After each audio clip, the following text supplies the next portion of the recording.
Welcome back everybody, thank you for watching another video. So in the last video I posted, I gave you 3 reasons why you may absolutely love the Sig P365 XL. If you haven't had a chance to check out that video, I'll leave a link for it right up here. But today I want to give you 3 reasons why you may absolutely hate the Sig P365 XL. Let's have a look at this video.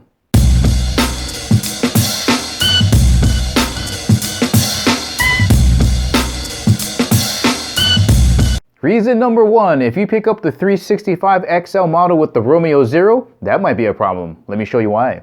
Alright, so here's a closer look at the Romeo 0. Now the first thing is, this is a polymer sight, so its durability is a little bit questionable, especially when you look at these torque screws. If you over tighten them past 9-inch torque pounds, what can happen is the sight itself will bow and it won't hold at 0. So its durability and reliability, questionable.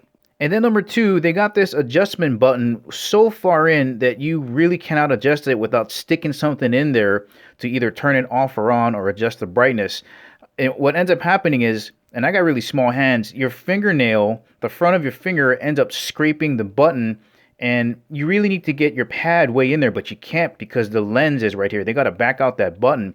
So depending on how hard your fingernails are, you might end up scratching the back of that lens, and it's kind of a pain to think you got to either carry like a popsicle stick or a pen to get in there to adjust the brightness or to turn it off and on. Reason number 2, depending on your hand size, this magazine release might be an issue.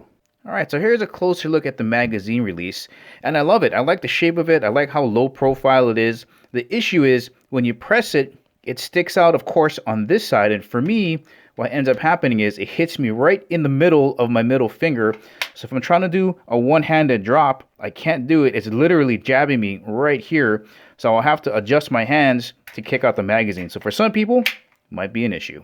Then finally, reason number 3, this trigger. For a $750 pistol, All right, let's have a look at this trigger, and I like how flat this is. All right, let's have a closer look at this trigger, and I really like the fact that it's not a curved trigger face. I like that it's flat. All right, so here we go. Pretty nice. It's no resistance up into here, but right when you hit this point, it's a little bit spongy.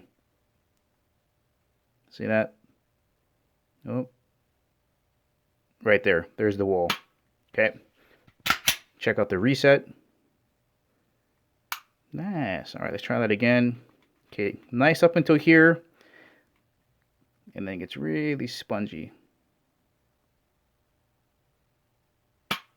It's like three pushes. Here's the reset again.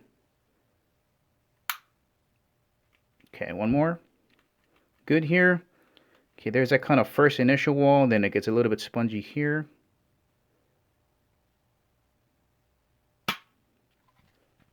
One more reset.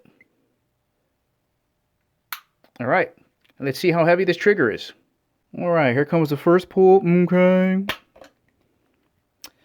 Oh, 5 pounds, 3 ounces. All right, pull number 2. Ooh, 4 pounds, 15.8 ounces. And let's go in for the last pull. Man, that's not bad at all. 5 pounds. All right, so that's a decent trigger pull weight. It's just the trigger is a little bit sloppy. Well, all right, guys, those are 3 reasons why you should rethink picking up a Sig P365 XL. Overall, though, I really think this is an excellent pistol. Guys, thank you for watching. I'll catch you in the next video.